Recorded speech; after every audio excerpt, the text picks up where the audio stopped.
Stop, JD. Okay, today we're going to talk about taking some integrals of some functions that we haven't done yet. So far, we know how to use integrals on our calculator. That's great. We can do the power rule. We can use area, but that's all we've done. We haven't talked about inverse trig. We haven't talked about ln. We haven't talked about e. Oh, haven't you missed those functions? Well, they're coming back today. So to remind ourselves, let's work on taking the derivative of these functions first, and then we'll get into some integral rules. So, who remembers the derivative of inverse tangent? 1 over... Oh yeah, look how great you are. 1 over x squared plus 1, or 1 plus x squared. If there's a function here, right, if it's something besides x, it's like u prime over 1 plus u squared. Right, that lovely chain rule comes into play a lot. Inverse tangent, I feel like, is the #1 inverse trig function. If you only remember one of the inverse trig functions for the AP test, it should be inverse tangent, because it's very easily confused with ln when we do integrals. And so that's the one I say that could show up on the AP test. But we'll go over all of them. This would be product rule, yes? So if I take the derivative of this, I would take the derivative of x, which is just 1, times ln of x, plus leave x alone, and what's the derivative of ln of x? 1 over x. Again, if there was a function there besides x, you have to do the chain rule. But this would just be ln of x plus 1, right? Oh, look, how much do I remember? What about e to the x? What's the derivative of e to the x? E to the x. Yeah, if it's a u, again, if there's something there, chain rule, it might be e to the u times u prime, but this one's just e to the x. But again, it's product rule. So if I take the derivative, would that just be 1 times e to the x plus x times e to the x? Factor e to the x out if you want. Remembering things. All right. I think I had more, but I think I'm not putting those on here anymore. I did like 7 of these, but that's a little overkill. What if, before we get to my first little formula here, what if I asked you to find the integral of 1 over x dx? Oh, look. What happens if you try to do the power rule on this one? Just want to throw that in here. If you write this as x to the negative 1, when we evaluate this, we add 1 and we divide by that number, yes? It's a big problem for us. If you add 1 here, you would get x to the 0 divided by 0. You can't divide by 0, so you can't use the power rule, but you guys saw already, that's why I did this lovely little review, that if this is the derivative, what would be the original function? And you knew already, it's ln of x, right? Genius. All right, let's write this out then. We don't even need this part. Again, I mentioned this a lot last year, but E and ln are a huge part of the AP test, a huge part of the no calculator part of the AP test. So knowing the derivatives and integrals are super important, and also feeling comfortable solving equations, and knowing that ln of 1 is 0, and knowing a lot of stuff about ln and E will really help you out on the AP test. So here's our 4:30 yesterday recording answers to an AP test for you. And it was only section 1. How many sections? 4 sections. And I'm planning on giving you 4 take-home tests, and we'll see if I get the recording answers to all of them. Yes. I was a little tired towards the end. My math got a little bad towards the end. I kind of can't wait for you guys to watch it and then see my mistake, and then it takes me like 2 minutes to keep working the problem, and then I'm like, oh, that should be a 3 up there. And I was like, after 4 o'clock, I should not be doing math on the smartboard, is what I decided. So, since the derivative of ln of x is 1 over x, if you see the integral of 1 over x dx, then that's going to be the ln of x plus c. Don't forget that plus c, right? Technically speaking, When you, well, we'll get to that in a minute. We'll just go with this for now.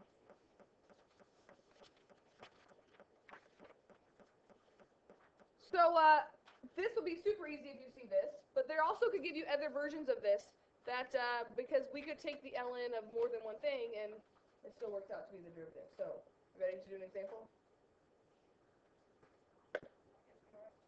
Like this. I don't know. Make it number 1. Apparently I deleted an example. Just to keep you on your toes.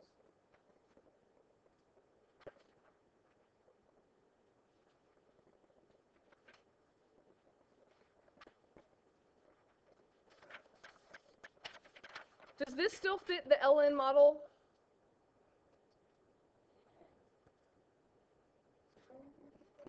The nice thing is you can check it. 1 over a function there, let's see if that would work out. If I say 1 over x is ln of x, if it's 1 over x minus 5, would that equal ln of x minus 5? No. Why not? Because u prime is right. Oh, what would u prime be of this? You see how it works out? Because the derivative of our u, if u was x minus 5, if we took the derivative of that, do you agree that's just 1? So it does work?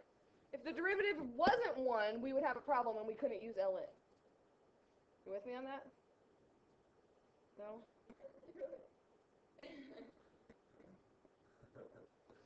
Here's the one thing I want to point out is remember that ln can never be negative, right? You can't take the ln of a negative number. You also can't take the ln of 0. So when you're doing this, if it's something besides x, or even with its x, you really need to put absolute value bars around it. Because, first of all, do we know what the domain of this original function is right now? Like, we don't. What if we plugged in 3 in there? There's nothing that tells me that I couldn't plug 3 in there. But if I plugged 3 in here without absolute value bars, I would be taking the ln of a negative number, and that's undefined. So when you take the integral and you get ln, you need to put absolute value bars around it. And it's something that's easy to forget, but it'll come up every now and again. Okay? What else am I forgetting on here? Plus c. Notice we've gone back to the indefinite integrals, meaning that there's no bounds here. We're not talking about specifically from a to b. We're just saying in general the antiderivative, so we put that plus c on it. How do you feel about that? Again, it's something you'll just start to recognize when you see 1 over something. You think, oh, I can do ln, and then you have to check the u and all that stuff. Let's do another one. Actually, another formula. E to the x is my favorite function. Because what do you think the integral of e to the x is going to be? Yeah. Because the derivative of e to the x is e to the x, so the integral of e to the x. What about e to the You're x? so excited about that. E to the x. E to the x plus x. Then it's a problem. Okay. Because again, just like the last one, if you can pick your u and the derivative of u is still 1, then you can still do the same formula. But if it's something else, we don't know how to do that yet, and we have to learn how to do that. That's called u substitution integration, which is super exciting that we'll do later on. But today they work out kind of nice. So the integral of this would just be e to the x plus c. I don't even think I have an example of that because I'm trusting. You feel good about that. I don't know. You trusted us to feel pretty good about that 0 property yesterday. And JD was like, give it a 2. We don't have enough information. Oh, okay, I have a question. Oh, look how blurry this is. Go back, okay. Oh my gosh, JP. Okay, so if it's e to the x plus 3, wouldn't that just be e to the x plus 3x? No. If the integral was e to the x plus 3, is that what you're saying? Yeah. Like you're saying, what if I had the integral of e to the x plus 3 up here? No, it's a big plus 3. Oh, then yes. Because, you know why? We have a property Separate. that we can separate the addition subtraction. So you could separate this as the integral of e to the x plus the integral of 3, and you can do those separately. Just other e to the x plus 3x. E to the x plus 3x plus c. So then why was that ln of x minus 5x? Because the x minus 5 all is with the ln, right? Does that make sense? Yeah, but if it would have been separate, then it would have Right. Like, if this was the integral of e to the x plus 3, like that, been. yeah, this would be like your u value. Think about going backwards there. What would the derivative of that be? Right, the derivative of up there is just 1, so you can still use this property. The answer would still just be e to the x plus c. Just like the ln one. You see what I'm saying? Because it's up there with it. Yes? Inverse trig. I just have some blurry formulas for you.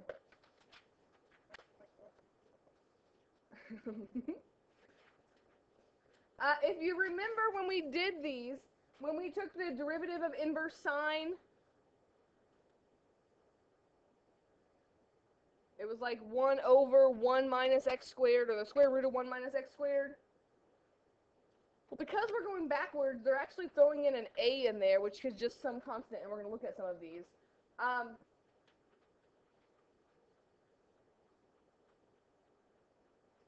Again, I feel like inverse tangent is the most important one that you should know, because it's the one without a square root.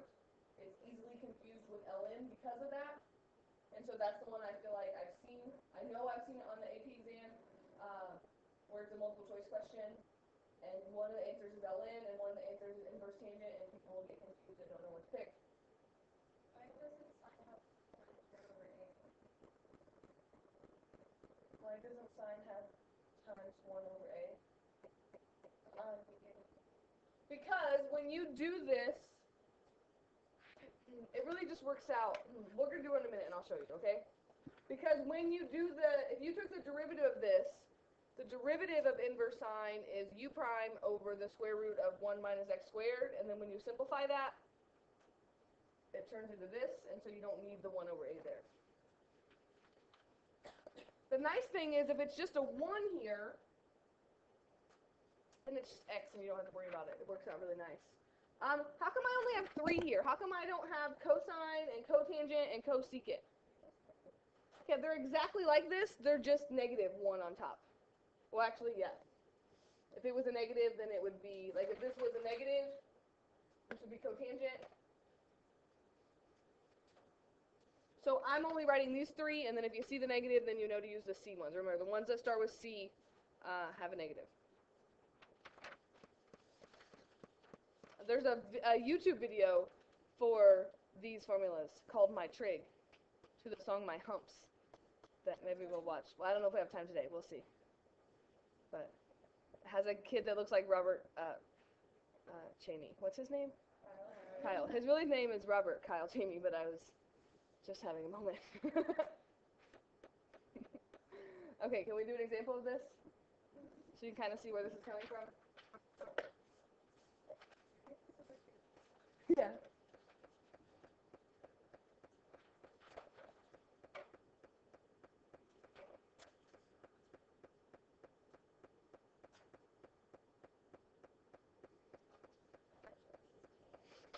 So lots of people will see this on a homework or on a test and think, oh, I can do ln here. And I just want to point out why ln does not work here.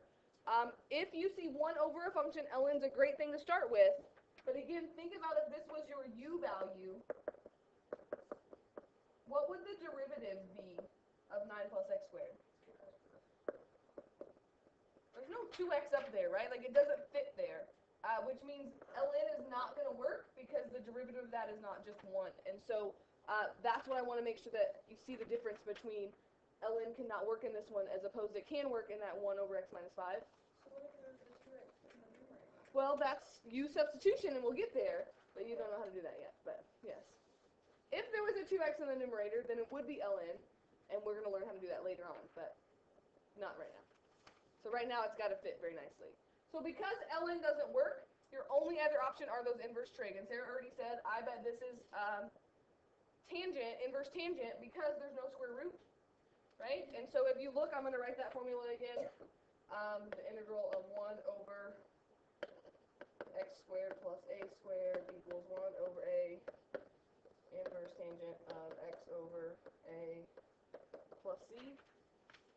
So you really just have to know what is x and what is a, and you're just plugging it in. But you gotta know the formula. Maybe, yeah. A is 3 because it's a squared, so a is 3, and x is just x. Do you agree with that? Because this is the formula, x squared plus a squared, right? Yeah? Then a could be a square root, right? Like if it was x squared plus 5, then if it still fit the tangent, it would still fit the tangent thing, a would just be the square root of 5. X squared plus a squared, they just flipped it around and put a squared plus x squared. So this is a, because it would be 3 squared. This would just be x squared. So x is just x. And I just want to show you this, and then I'm going to take the derivative of it and show you that it really does work out. But if you take 1 over a, you would get 1 over 3 times inverse tangent, which remember could also be written as arctangent of x over 3 plus c.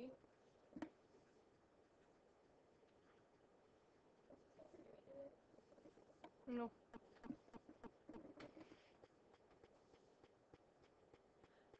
If you took the derivative of this, just to show you, you would get, just a reminder, if you take the derivative of inverse tangent of u, it's u prime over 1 plus u squared. Remember that? I just did that earlier. So if I took the derivative of this, I just want to show you where these formulas come from, why they put that 1 over a there, why they make this x over a instead of just x. If you do the derivative of this, you're still going to have that 1/3 there. And you agree that this is going to be, what would the derivative of this be? 1/3. So that would be my u prime over 1 plus, what? This squared, x squared over 9.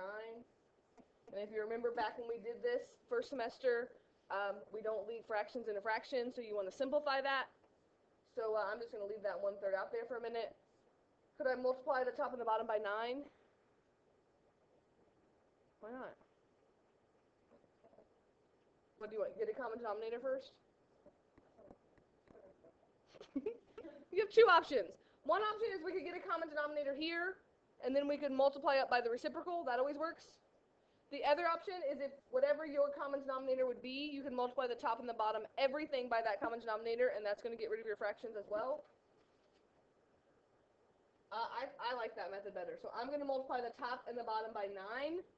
What's, I still have that 1/3 out there. What's 1/3 times 9? 9 times 1 is 9, plus x squared over 9 times 9 would just be x squared. You with me on that? And then if I take 1/3 times 3, do you agree I'm just left with 1 over 9 plus x squared? That's where that 1 over a comes into play, because you have a fraction when you take the derivative. So that's why it's in there when you do those problems. The nice thing is you can always check your answers by taking the derivative again. I'm sure you're probably not going to, but it does always work. And so that's where those formulas come from, is from the derivatives themselves, because it's u prime over 1 plus u squared. So again, we're going to have a test eventually. You're going to definitely need to know those. Inverse tangent especially. Okay? What else can we do with this? Well, I have this lovely little thing for you.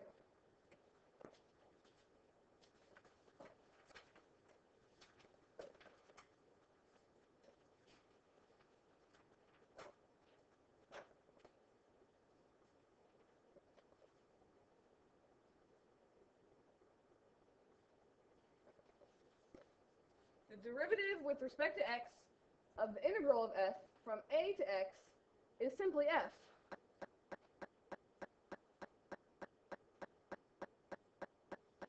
Remember, we talked about that derivatives and integrals kind of undo each other.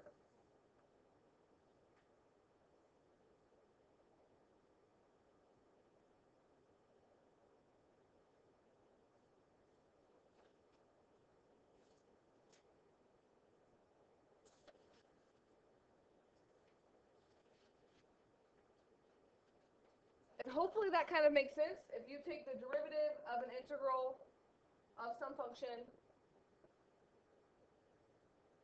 notice my bounds are a to x.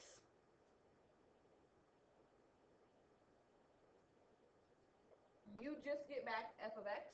That happens to be my top bound. We're going to talk about that more in the next section. This is actually called the fundamental theorem of calculus, which is kind of a really big deal in calculus. But what we want to get out of that today is that means that you can take the integral by just doing the antiderivative, and the bounds themselves can be plugged in to get a value here. So here we go. This is our big formula of the day.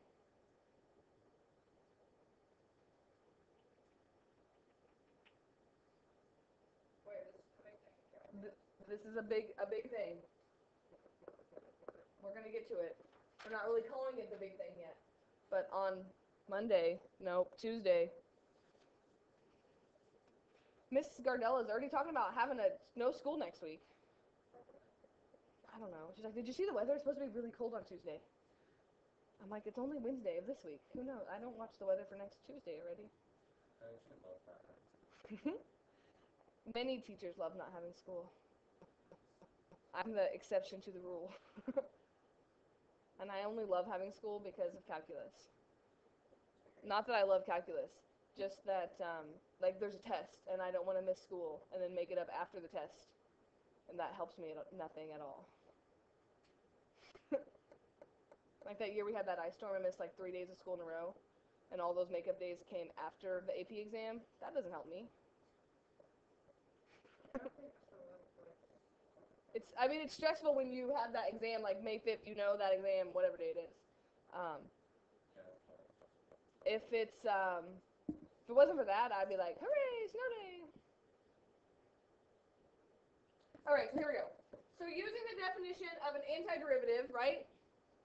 That means if you're given a definite integral, so we're going to be able to do some of these today without our calculators, without making an area formula.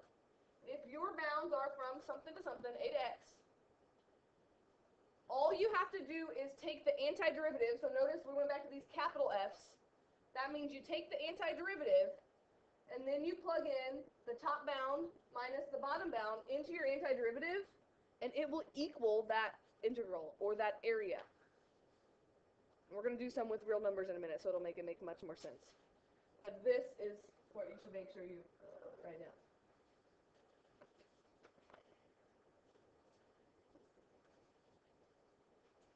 And again, capital F represents the antiderivative. So basically, you're going to take the antiderivative, plug in your top bound, subtract it from plugging in your bottom bound, and you get the exact area without drawing a picture, without making a trapezoid, without using the button on your calculator. Why? You have to do the area stuff, though. It's a big part of the AP test. I promise you will be drawing trapezoids or rectangles on your AP test. Because sometimes they don't even give you a function. They give you like an XY chart and say, find the value of this, and you have to make a shape and do the area. Or they say, use a Riemann sum with 4 rectangles. And it doesn't help if you know how to do this. Right. Okay, can I go? We do have a quiz on Friday.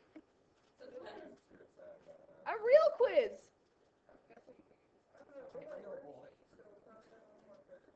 We could have a homework quiz tomorrow. Yeah.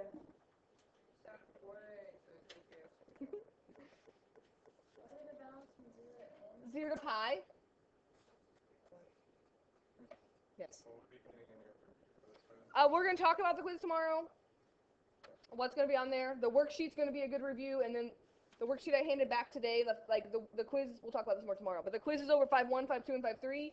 You have the homework quiz that you already have taken. That's a good thing to look over. The worksheet that you already have, that's a good thing to look over. And then I'm going to give you another worksheet tomorrow over 5.3, which will be a good thing to use as a review.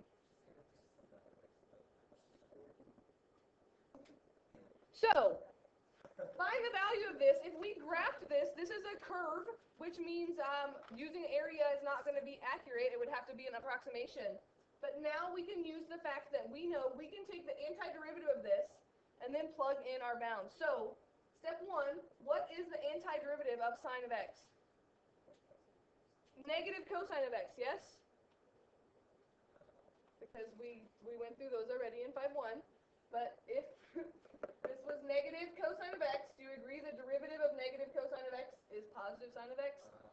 Right? I'm just switching all the stuff in my brain. I know that's where calculus gets you have to switch from derivatives to integrals and so exciting. Okay, so we take that minus the regular. Right, I'm not gonna put plus c here. Right, I'm gonna take this is my antiderivative, or this is my capital F,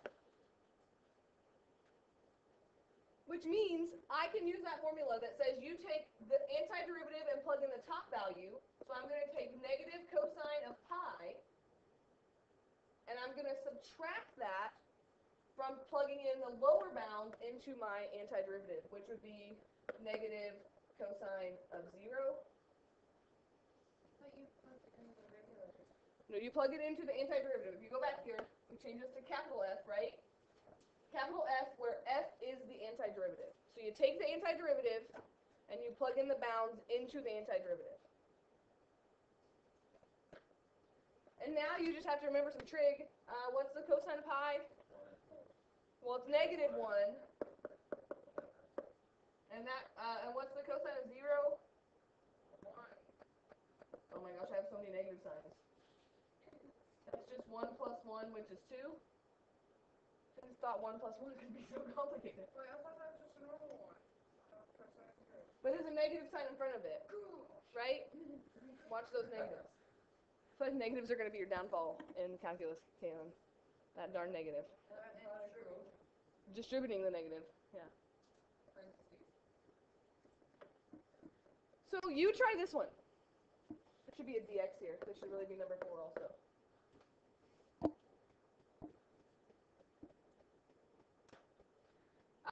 This is just the power rule, but remember you're going to do the antiderivative, and then of your antiderivative, there's no plus c because it's a definite integral.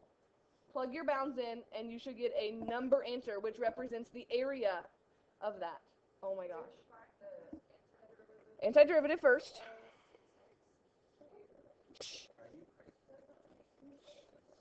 Remember, we can separate this, kind of forget about the 3, just bring it along for the ride, and do the power rule with x squared, add 1, divide by that. I don't know where you're getting the 6 from. You're taking derivatives, I think.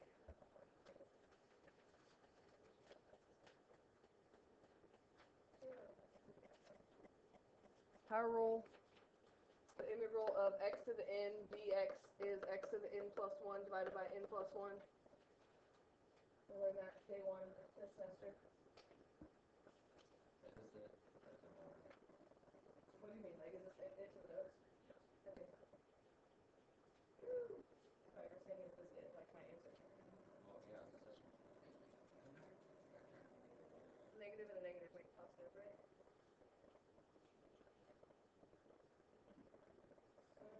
You're missing up the negative somewhere. Yes, I think you're good.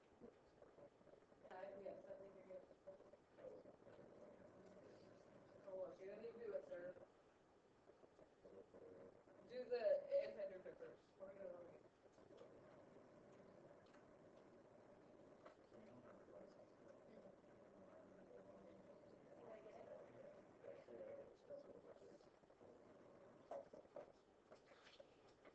So step 1 is make sure we can do the antiderivative. Remember, the 3, you can always factor that out in front.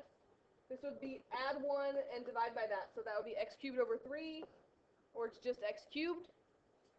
Order matters here. You have to start with the upper bound. So you're going to take 2 to the 3rd minus negative 1 to the 3rd. And again, watch your signs here. Negative 1 to the 3rd is negative 1. So that's really 8 plus 1, which is 9. So today I've kind of given you a lot of stuff. I've given you how to integrate ln, how to integrate into x, how to integrate inverse tangent, and how to calculate some definite integrals without using your calculators. Questions about that? Oh, I have another one. Oh my gosh. Just kidding. Let's do one more. Average value. We kind of rushed through this yesterday, so let's do another average value. Now we can do the average value without using our calculator.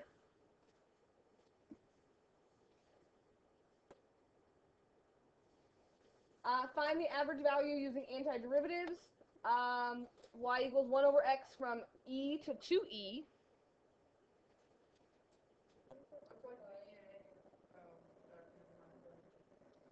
What, Sarah?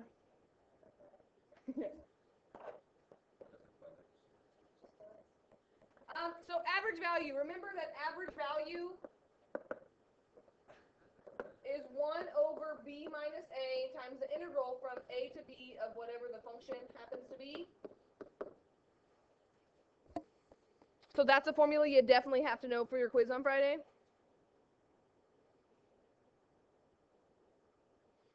And I could give you one that you're just allowed to use your calculator on like you did yesterday. Or I could give you one like this without a calculator, because we could do this. We would get 1 over 2e minus e, the integral from e to 2e of 1 over x dx.